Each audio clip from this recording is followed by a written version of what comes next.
கார்த்திகை தீபம் சீரியலில் நாளைக்கு என்ன நடக்க போகுதுன்னு பார்க்கலாம். வாங்க வீடியோக்குள்ள போகலாம். என்னோட ஃப்ரெண்டு மல்லிகா பொண்ணையும் மாப்பிளையும் ஜோடியை பார்க்கணுன்னு ஆசைப்பட்டா, அது முடியாமல் போய்கிட்டே இருக்கே அப்படின்னு சொல்லி வருத்தப்படுறாங்க சாமுண்டீஸ்வரி.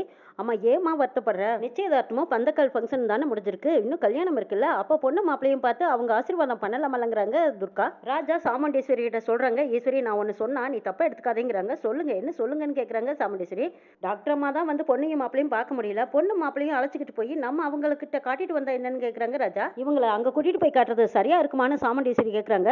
அதெல்லாம் சரியா வரும், எந்த தப்பும் இல்லை, நீ எப்படியும் டாக்டர் அம்மாவை பார்க்கத்தானே போற, அப்ப இவங்களையும் கூட்டிட்டு போய் கட்டிட்டு வந்தா சரியா போச்சுங்கிறாங்க ராஜா. ஆமாங்க நீங்க சொல்றதும் சரியா தான் இருக்கு. சரி மாப்பிள்ள நீங்க ரெண்டு பேருமே கிளம்புங்க, இப்பவே போய் டாக்டர் அம்மாவை பார்த்துட்டு வருவோம் அப்படிங்கிறாங்க சாமுண்டீஸ்வரி. ஐயோ இப்பவே கையோட கூட்டிட்டு போறாங்கிறாங்களே, எப்படி தப்பிக்கிறதுன்னு யோசிக்கிறாங்க மாயா. நான் ஒன்னு சொன்னா தப்பா எடுத்துக்காதீங்க, இப்பதான் பந்தக்கால் ஃபங்க்ஷன் நல்லபடியா முடிஞ்சிருக்கு, இப்ப போய் பொண்ணு மாப்பிளையும் ஆஸ்பத்திரி கூட்டிட்டு போறது சரியா இருக்குமா? கல்யாணம் முடிஞ்சதுக்கு அப்புறமா பொண்ணு மாப்பிளையும் கூட்டிட்டு போய் நீங்க காட்டிக்கலாமல்லங்கிறாங்க மாயா. நீங்க பயப்படுற மாதிரியெல்லாம் எதுவும் நடக்காது, மல்லிகா என்னோட க்ளோஸ் ஃப்ரெண்ட், அவளோட ஆசீர்வாதம் என் பொண்ணுக்கு எப்பவும் இருக்கும். மாயா யோசிக்காதீங்க, நீங்களும் வாங்க, என் ஃப்ரெண்டு கிட்ட உங்களை அறிமுகப்படுத்தி வைக்கிறேன், வாங்க போலாம் அப்படின்னு கூப்பிடுறாங்க சாமுண்டீஸ்வரி. டிரைவர் வண்டியை ரெடி பண்ணுங்கிறாங்க. சரி மேடம் விட்டு போறாங்க கார்த்தி. சாமுண்டீஸ்வரி ரேவதி கார்த்தி 3 பேரும் கார் ஏறிட்டாங்க. திரும்பி பாக்குறாங்க, இந்த பக்கமா மாயாவும் மகேஷும் பேசிட்டே இருக்காங்க. என்னடா இவங்க விடமாட்டாங்க போல இருக்கு, இன்னைக்கு டாக்டர் அம்மாவை பார்க்காம விடமாட்டாங்க, இப்ப என்ன பண்றதுன்னு ஒன்னும் புரியலைங்கிறாங்க. எனக்கும் அதுதான் பயமா இருக்குதுங்கிறாங்க மகேஷ். சாமுண்டீஸ்வரி எட்டி பார்க்கும்போது மாயா கிட்ட கேட்கறாங்க, என்ன ஏன் அங்கேயே நின்னுக்கிட்டீங்க, வாங்க வண்டியில ஏறுங்கன்னு கூப்பிடுறாங்க சாமுண்டீஸ்வரி.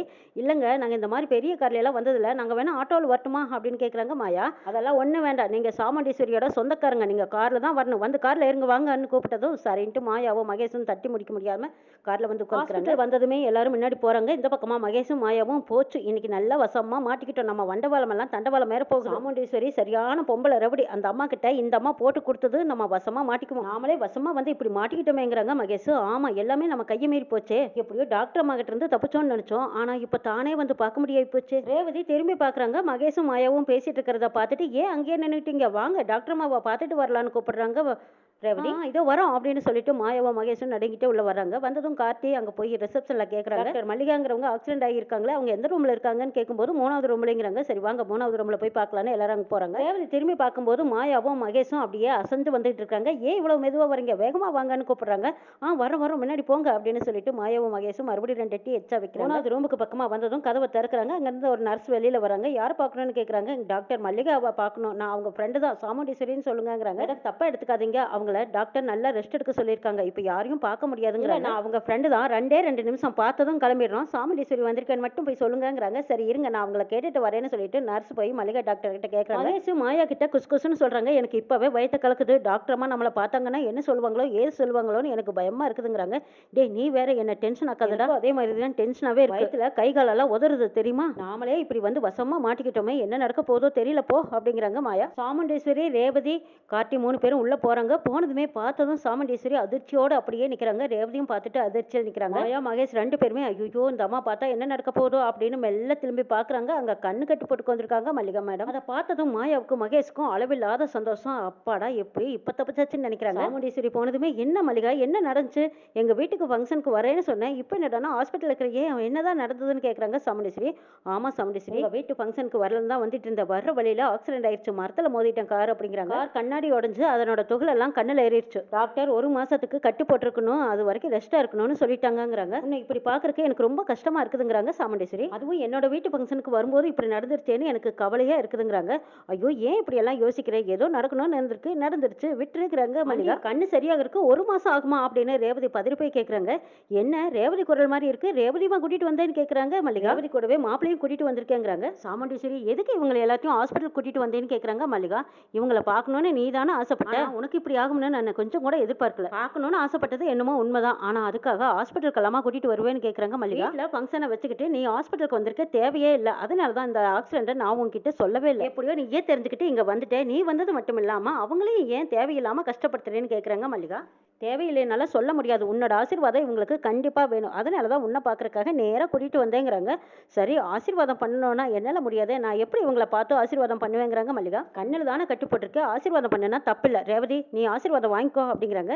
நான் சொன்னா நீ கேட்க மாட்டே. சரி ரேவதி, நீங்க 2 பேரும் கல்யாணம் பண்ணிக்கிட்டு கடவுளோட அருளால நல்லா இருக்கணும், சந்தோஷமா இருக்கணும்னு ஆசீர்வாதம் பண்றாங்க மல்லிகா. உங்க ஆசீர்வாதம் கிடைச்சது எங்களுக்கு ரொம்ப சந்தோஷமா இருக்குது ஆண்டிங்கிறாங்க ரேவதி. ஆமா, உங்க 2 பேர்த்தையும் பார்த்து நான் ஆசீர்வாதம் பண்ண முடியலையேங்கிற மனக்குறை கொஞ்சம் இருக்கு. இருந்தாலும் மனசுக்கு நிறைவா இருக்கு. நீங்க 2 பேரும் சந்தோஷமா நல்லா இருக்கணும் ரேவதிங்கிறாங்க டாக்டர். நீங்க என்ன பேசவே மாட்டேங்கிறீங்கன்னு மல்லிகா மகேஷ் கிட்ட கேக்குறாங்க. அதுக்கு முந்திக்கிட்டு மாயா பதில் சொல்றாங்க. அவரு கல்யாண சந்தோஷத்துல இருக்காரு இல்லையா, அதனால அவருக்கு பேச்சு வரல போல இருக்கு, அவர் பேச மாட்டேங்கிறாருங்கிறாங்க மாயா. இது யாரு புது குரலா இருக்குதுங்கிறாங்க மல்லிகா. அதுவா, அதுதான் மாப்பிள்ளையோட அண்ணிங்கிறாங்க சாமுண்டீஸ்வரி. அடடா, அவங்களும் வந்திருக்காங்களா? ச்சே, பாக்குற நிலைமையில இருந்திருந்தா இவங்களையும் பார்த்து சந்தோஷப்பட்டிருக்கலாம். இப்ப பார்க்க முடியாத சூழ்நிலையா போச்சேங்கிறாங்க. ஆமா, நீ மட்டும் எங்களை பார்த்திருந்தீனா எங்க கதை கந்தல். நீ இப்படியே இருக்கிறது தான் எங்களுக்கு நல்லது. நல்ல வேளை நம்ம குரலை அவ அடையாளம் கண்டுபிடிக்கல, நல்லதா போச்சுன்னு நினைக்கிறாங்க மாயா. மேடம், கூடிய சீக்கிரம் உங்க கண்ணு சரியாகட்டுங்கிறாங்க. அடடா, நீங்க யாருங்கிறாங்க. நான் டிரைவருங்கிறாங்க. அட நீங்களா? என் பொண்ணு எப்பவுமே உங்களை பெருமையா பேசிட்டே இருப்பாங்கிறாங்க. மல்லிகா, நீ ரெஸ்ட் எடு, நாங்க வீட்டுக்கு கிளம்புறோங்கிறாங்க சாமுண்டீஸ்வரி. சரி ஈஸ்வரி, உனக்கு கல்யாண வேலையெல்லாம் நிறைய இருக்கும், நீ போய் கல்யாண வேலையை கவனி, கிளம்பு அப்படிங்கிறாங்க. ஆண்டி, உடம்ப பத்திரமா பார்த்துக்காங்கன்னு சொல்லிட்டு போறாங்க ரேவதி. மாயா மகேஷ் 2 பேரும் பேசிக்கிறாங்க. அப்பாடா, எப்படியோ 1 மாசத்துக்கு இந்த டாக்டர் அம்மானால நம்மளை பார்க்க முடியாது, அதுக்குள்ளேயோ என்னோட கல்யாண வேலையெல்லாம் முடிச்சிடணுங்கிறாங்க மாயா. ஆமாமா, அந்த அம்மா கண்ணு முடிச்சு பார்க்கறக்குள்ளேயா என் கல்யாண வேலையை முடிச்சுக்கணும்னு நினைச்சிட்டு போறாங்க மகேஷ். எல்லாரும் வெளியில வந்ததுக்கு அப்புறமா கார்த்தி சாமுண்டீஸ்வரி கிட்ட, ஒரு நிமிஷம் இருங்க மேடம், நான் போய் டாக்டர் அம்மாவை பார்த்ததும் வந்துடுறேன்ட்டு போறாங்க. கார்த்தி போறத பார்த்த மாயாவும் பின்னாடியே குடுக்குடுன்னு ஓடுறாங்க. கார்த்தி டாக்டர் அம்மா ரூமுக்கு போனதும் மேடம்னு கூப்பிடுறாங்க. என்ன டிரைவரான்னு கேட்கறாங்க. ஆமா மேடம், நான் தாங்கிறாங்க. என்ன விஷயமா வந்தீங்கன்னு கேட்கறாங்க. ஆக்சிடென்ட் நடந்ததுல அது எப்படி நடந்ததுன்னு சொல்ல முடியுமாங்கிறாங்க. டாக்டர் அம்மாவும் விவரமா சொல்லிட்டு இருக்காங்க. மாயா ஒளிஞ்சு ஒண்டி கேட்டுட்டு இருக்காங்க. ஐயோ, ஆக்சிடென்ட் பத்தி கேட்கறானே. ஹாஸ்பிட்டல்ல இருந்து ஃபங்க்ஷனுக்கு வரக்கு தான் கார்ல வந்துட்டு இருந்தேன். ஏசியை போடலான்னு கொஞ்ச நேரத்துல ஏசியை போட்டேன். ஏசியை போட்ட கொஞ்ச நேரத்திலேயே மயக்க வர மாதிரி கரகரகரன்னு சுத்துச்சு. அப்பதான் மரத்துல மோதி ஆக்சிடென்ட் பண்ணிட்டேங்கிறாங்க டாக்டர் அம்மா. நான் வரும்போது நார்மலா தான் இருந்தேன். ஏசியை போட்டதுக்கு அப்புறம் தான் கண்ணெல்லாம் கரகரன்னு சுத்த ஆரம்பிச்சிருச்சு. ஏசி போட்டதும் ஏன் அப்படி ஆச்சுன்னு தான் எனக்கு ஒன்றும் புரியலைங்கிறாங்க. மேடம், ஆக்சிடென்ட் எந்த இடத்துல ஆச்சுன்னு காட்டி கேட்கறாங்க. அந்த இடத்தையும் விவரத்தையும் சொல்றாங்க டாக்டர் அம்மா. ஐயோ, ஏசியை போட்டது போட்டு கொடுத்துட்டாலே இவன் கண்டுபிடிக்காம விட மாட்டானே, இப்போ என்ன பண்றதுன்னு யோசிக்கிறாங்க மாயா. ஏன்பா இதெல்லாம் கேட்குறீன்னு டாக்டர் அம்மா கேட்குறாங்க. ஒன்றும் இல்லை மேடம், தெரிஞ்சுக்கலான்னு தான் கேட்டேங்கிறாங்க கார்த்தி. சரி மேடம், பார்த்து பத்திரமா இருங்கன்னு சொல்லிட்டு கார்த்தி அங்கேருந்து கிளம்பி போறாங்க. கார்த்தி வர்றதுக்கு முன்னாடியே அந்த பக்கமா மாயா குடுக்குடுன்னு வேகமாக கீழே வந்துட்டாங்க. கார்த்தி வந்ததும் மேடம் போலாம்ங்கிறாங்க. சரி, நாங்கள் இப்படியே கிளம்பி போறோமே அப்படின்னு மாயா கேட்குறாங்க. அட, வீட்டுக்கு வந்துட்டு போலாமேங்கிறாங்க. இல்லை மேடம், ஃபங்க்ஷன் தான் நல்லபடியாக முடிச்சதில்ல, நாங்கள் இப்படியே எங்கள் வீட்டுக்கு போகிறோங்கிறாங்க மாயா. சரி வாங்க, கார்லேயே உங்களை ட்ராப் பண்ணிட்டு நாங்கள் கிளம்புறோங்கிறாங்க சாமுண்டீஸ்வரி. சரின்ட்டு மகேஷும் மாயாவும் கார்லேயே பின்னாடி போய் வர்றாங்க. சாமுண்டீஸ்வரி வீட்டுக்கு வந்ததும் ராஜா கேட்குறாங்க, டாக்டர் அம்மா எப்படி இருக்காங்கன்னு கேட்குறாங்க. அவங்க நம்ம வீட்டு ஃபங்க்ஷனுக்கு வரும்போது தான் ஆக்சிடென்ட் ஆயிடுச்சு, கண்ணு பாதிக்கப்பட்டிருக்கு, கண்ணு கட்டி போட்டிருக்காங்கிறாங்க. எது, கண்ணில் கட்டி போட்டிருக்காங்களா? ஆமாம், அந்த கண்ணாடி துகள்களில் போய் கண்ணில் பட்டுருச்சு, அதனால 1 மாசத்துக்கு கண்ணு முழிக்க முடியாமல் கட்டி போட்டிருக்காங்கிறாங்க சாமுண்டீஸ்வரி. சரி, நம்ம வீட்டு ஃபங்க்ஷனுக்கு வரும்போதெல்லாம் இப்படியே ஆகணும். நிச்சயதார்த்தம் நடக்கும்போது அவங்க பொண்ணோட கையில் அடிபட்டுருச்சு, இப்போ பாருங்க அந்த அம்மாவுக்கு ஆக்சிடென்ட் ஆயிடுச்சு, பாவங்கிறாங்க. நல்லா தானே வந்திருக்காங்க, காரில் வரும்போது எப்படி திடீர்னு மயக்கம் வரும் அப்படின்னு சொல்லும்போது கார்த்திக்கு டவுட் வருது. பொண்ணு மாப்பிளையே நேரில் பார்த்து ஆசீர்வாதம் பண்ணணும்னு ரொம்ப ஆசையாக இருந்தா, ஆனால் இப்படி ஆயிப்போச்சுங்கிறாங்க சாமுண்டீஸ்வரி.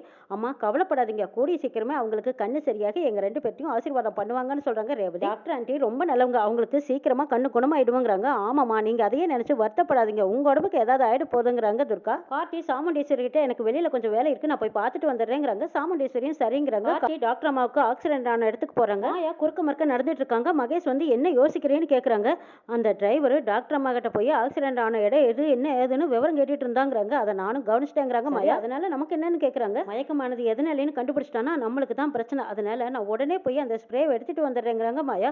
சரி சரி, சீக்கிரமா போய் எடுத்துட்டு வந்துரு, நம்மளுக்கு எந்த பிரச்சனையும் வரக்கூடாது, இந்த டிரைவர்னால நம்மளுக்கு பெரும் தொல்லைன்னு நினைக்கிறாங்க மகேஷ். மாயா அவசரமா ஆட்டோ பிடிச்சு அந்த ஸ்பாட்டுக்கு போறாங்க. ஆக்சிடென்ட் இடத்துக்கு போனதும் கார் கதவை திறக்கிறாங்க. அந்த மயக்க மருந்து ஸ்ப்ரேவை எடுத்துடுறாங்க.